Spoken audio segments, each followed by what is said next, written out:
YouTube。はい、今日はですね、私の、DTM 機材紹介シリーズ。イエーイ。こちらについてシェア発表しようと思います。イエーイ。はい、ということでですね、私ね、サックスの YouTuber とかみたいなやってますけど、なんか時々、私曲のね、なんか動画とかこうね、こちら、なんかね、上げときますけれども、そのカラオケみたいなのを、自分でね、その DTM で作って、で、使ってるんですよ。で、今流れてる、この、いつも使ってる BGM、これはね、実はね、私がね、作ったね、YouTube のテーマソングなんですけれども、なんか別にね、その、サックスの YouTube やってるから、DTM の YouTube そんなやってない、そんなっていうかやってないから、その DTM のことについて、なんかちょいちょいね、聞かれるんですよ。でもね、私全然 DTM 詳しないんですよ。いや、じゃあなんでこの動画撮ってるんって話なんですけど、でもなんか、聞かれるんですよね。だから、ちょっと、今日はその私の DTM 事情についてちょっとお話っていうかね、どういう機材使ってるかとか、その辺のことについてね、喋っていこうと思います。で、もうさっきちょっとチラチラ言ってるんですけど、やっぱ DTM ってなんかほんまに私ですら DTM のなんかね、もっとちゃんとしっかり勉強してはる人のね、DTM のそのプロというか、そういう方の YouTube を見てこう勉強するくらいですから、ちょっとね、はぁみたいな、もう、そんな感じやと思うんで、なんか、そんなレベルでやってんねんなくらいのが、もう、怖いこと言わんといてくださいね。この機材使ってるなって、プンプンみたいなちょっと言われたら、もうちょっと私、ちょっともう、怖くて泣いちゃうんで、ちょっとすいません、ちょっと、お手柔らかに。はい、ということでね、じゃあ機材を紹介するということなんですけれども、その DTM をするにあたって、どういうものを揃えたのか、値段と、合計金額というところもね、ちょっと最終的には、出していこうかなということなんでございますけれども、今回紹介する、機材それぞれ言うと DAW、ちょっとこれ言い慣れてないじゃないですか。DTM のそのソフトですね。ソフトですね。で、あと、打ち込み機材。これなんて言うかわからないんですけど、これと、あと、オーディオインターフェース。これ結構ね、この YouTube 見てる人は、サックスやってる人が多いと思うんですけど、オーディオインターフェースは結構ちょっと大事なんですけど、こちらと、あとは、ヘッドホン。モニターでね、聞くヘッドホンですね。あと、マイクなんですけども、これ紹介するほどでもないかなってちょっと思うんですけど、ちょっとこれをね、一つ一つ、ちょっと見ていきましょう。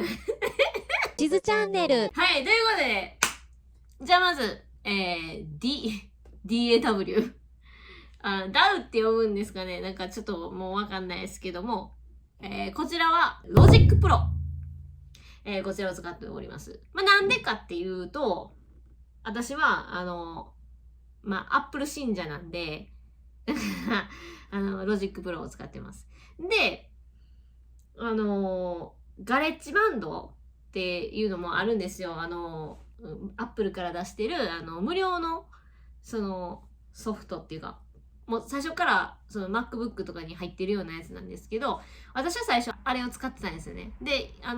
私のその YouTube のBGM で撮ったやつもガレッジバンドで作ってやったんですけど、もう最初は別に私ガレッジバンドでいいと思うんですよね。で、それで機能的に物足りないってなったらロジックプロに移るとかで私全然 OK やと思うんですよね。なんか最初からこうね、意気込んで、こう、いろいろソフト、なんか高いやつとか使っちゃうと、なんか、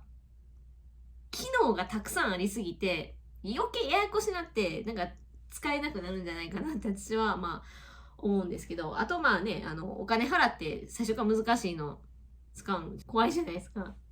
ロジックプロって結構みんな使ってると思うんですよね。だからなんか分からんこととかあったらすぐ検索したらいろいろ情報上がってくるから、そういった意味でも楽なんじゃないのかなって、もうこのね浅い DTM やってるレベルの私はまあちょっとそう思うんですけども、まあね、もっとねこうやってるなんかされている方はわかんないですよ、キューベースとかね、いろいろあるじゃないですか、まあ、そういうのをねこう使いこなされてるのかもしれませんけれどもね、ということでございます。こちらロジックプロは24,000円でございます。まあそんな感じでございます。はい、次、打ち込み機材。打ち込み機材っていう言い方がちょっと合ってるんかわからへんけど、それはね、これですよ。はい、じゃーん、じゃーん、じゃーん。赤い KPM ミニってやつです。で、これは、2、3年くらい前に買ったやつで、だいたい9,000円くらいだったと思うんですよ。ちょっと具体的な値段が忘れてしまったんですけど、1万円はいかなかったはずなんですよ。で、これでベースラインとか、あと、コードも打ち込むし、メロディーラインもこれで打ち込むんですけど、これもね、いろんな DTM のなんか YouTuber みたいなやつ見てたら、やっぱそのリズムもそうなんですけど、ベースラインとかのその音符の打ち込みって、マウスでこう、クリックして、なんかドレミみたいな感じで、打ってはったりするんですけど、なんかね、やっぱね、私ちょっとこう、それちょっとなんかね、違うんですよ。私の中で。なんか、これね、いや、私の中で違うって言っても、いや、お前が間違ってんねんって言われたら、まあ、そっかってなるんですけど、いや、なんかやっぱ、なんていうかな。生演奏のフィールドで育ってきてるから、私は。だから、そのマウスでこうクリックして音符積んでいくっていうか、入力していくっていう感覚が、なんか自分の中にある音楽の、なんか発想となんか食い違ってしまって、なんかうまいことなんかいけないっていうか、なんかってなるんで、まあこれをね、パソコンにつないで、なんかこうやって、こうですね、売っていくっていう、まあ、こういう作業の仕方でございますので、まあ、これはもう私の命です。DTM の。っていうことですね。はい、次、オーディオインターフェース。こちら行っていきましょう。で、これね、まあちょっと、最近新しいオーディオインターフェースを買ったんですけど、もうほんま最近1ヶ月前くらいに買ったんですけど、その前に使ってたやつが、はい、こちらです。これも、知ってる人からしたらこれも化石やんっていう話かもしれないですけど、ヤマハのオーディオグラム 6? なんかちょっとなんかわかんないですけど、これね確かね、昔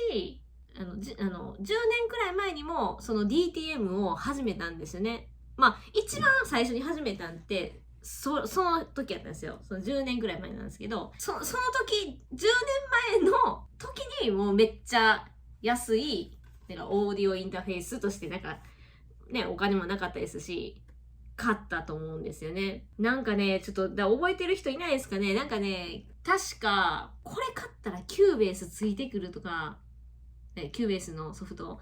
がなんかついてくるみたいなやつやったような気がするんですよね。ちょっと覚えてないんですけど。ということで、今のね、価格で、これ値段調べたら6980円でした。なんですが、最近ね、ちょっとオーディオインターフェースを、ついに10年ぐらい越しに、購入いたしまして、そちらが、こちら、iRig Pro。これめっちゃコンパクトになったじゃないですか。で、私はね、このiRig Pro を買った一番の理由は、もう、ほんまに、もう、そんな理由かって言われるかもしれないですけど、コンパクトだからです。もう、サックスなんてね、家で吹けないわけですよ。こんな。で、壁ね、薄いしね。だから、その家で吹けないから、まあ言ったらどこで吹くかって、それはスタジオで吹くわけじゃないですか。じゃあね、サックス録音するときに、機材を持っていくわけですよね。このコンパクトなものを持ち歩ける方がいいに決まってるじゃないですか。もう、そんだけの理由でこれを買いました。でもね、いろいろ私、今まで曲のね、楽譜販売も兼ねて、いろいろ録音してるんですけど、前回、ララララブソングの時は、このオーディオインターフェースを使ったんですけど、どうか、でもこれね、もう分かる人は分かるかもしれないですけど、ちょっと音やっぱ良くなったような気がするんですよね。だからね、ちょっとこれはね、またね、次回、ちょっと深掘りをしていこうかな。ちょっと需要があればね。やっぱサックスのね、YouTube っていうことなんでね、サックスの方見られてることが多いかもしれないので、これね、おそらく、ボーカリストの人も、これ使ったらいいんじゃないのかなと、私は思ってますんで、こちらですね。iRig Pro。値段は 16,500 円でございます。はい。ということですね。はい、次。ヘッドホンですね。ヘッドホン。これは、モニターで使うヘッドホンなんですけれども、私が録音してるね、動画の中でも、ヘッドホンつけてると思うんですけど、それがこちらでございます。AKG K240 ちょっとわかんないですけど、これね、これで、こうやって、ね、聞いて、やっぱり、DTM、打ち込みするときは、モニターのヘッドホンは、いるかなということで、これを買いました。これは、私、常にお金ないんですよね。私の人生っていつもお金ないんですけど、モニターのヘッドホンがやっぱいるなってなった時に、性能も良くって、で、そんなに高くないやつでということで、これも2、3年くらい前に買ったんですけども、これが今検索したら 6,700 円でした。どうですかね。多分、普通のヘッドホン、だって1万円くらいするんじゃないんかなと思うので、安いんじゃないかな。で、これ使って別にそんな不自由ないと思うし、いいんじゃないですかね。ということで、そうですね。そして、マイクはね、これね、これ紹介してもいいんですけど、さっき言ったように、録音ってスタジオとかにするから、ほんまこんなん言ったらほんまに怒られそうですけど、スタジオのマイク使ってるんですよ。なんかもうこだわれよっていう話ですけど、でもね、やっぱりね、一応私もサックスのマイク持ってるんですけど、それで撮るよりは、スタジオにあるマイクで撮った方が、音よく聞こえるんですよね。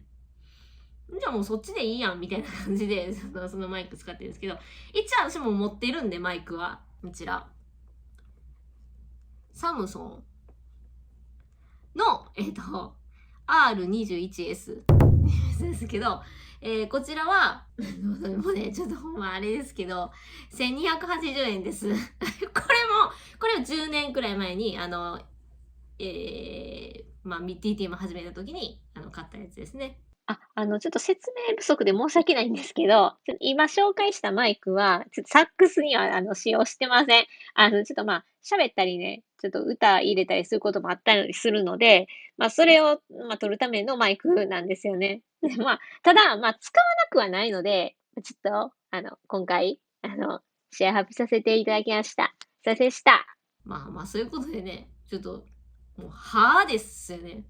でもね、これでこう声入れたりとかする時にもね、これ使ったりとかするんで、使ってなくはないということでね、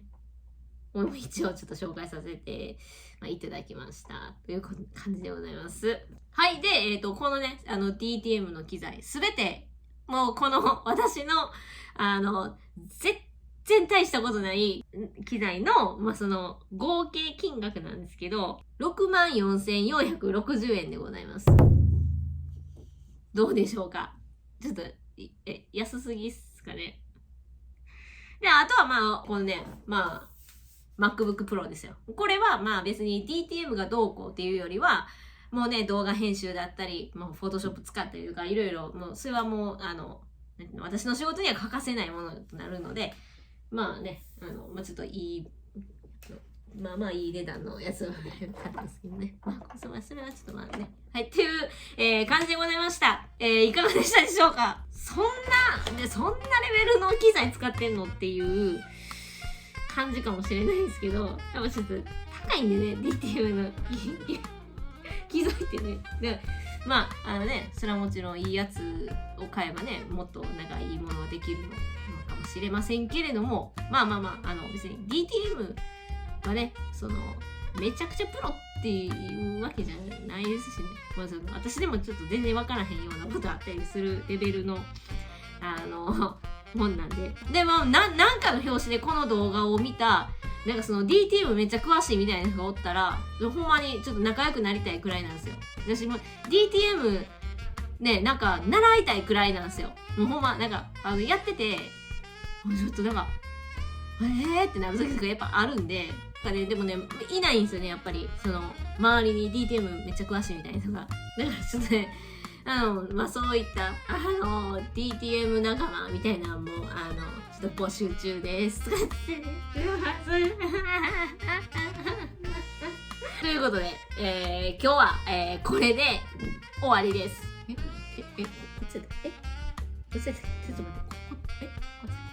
この動画が